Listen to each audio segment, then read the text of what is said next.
السلام عليكم ورحمة الله وبركاته أعزائي المشاهدين والمشاهدات لقناة هشام عبد الصمد رضوان. زي ما احنا شايفين ده بيسموه سماد بلدي، يعني ده عبارة عن المخلفات للحيوانات والمواشي زي الأبقار والجاموس.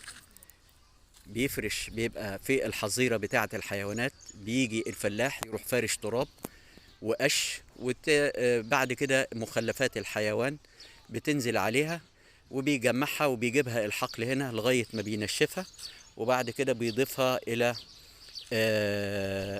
الحقل أثناء بعد عملية الحرث ما يحرث الأرض، وبعد كده بيبدأ يزرع، علشان السماد البلدي ده يعتبر مادة غذائية للأرض اللي بيتم فيها الزراعة. وطبعا زي ما احنا شايفين هنا عبارة عن المواشي اللي موجودة،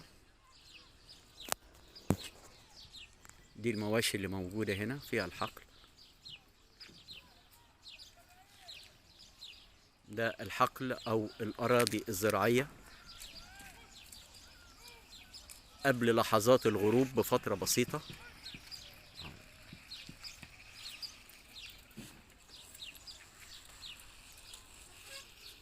أطفال طبعا هنا بيلعبوا، يركبوا عجل، يركبوا حمير.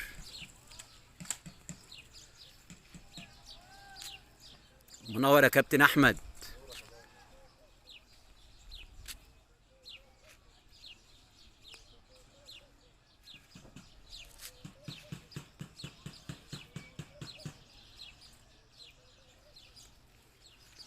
تحيا مصر.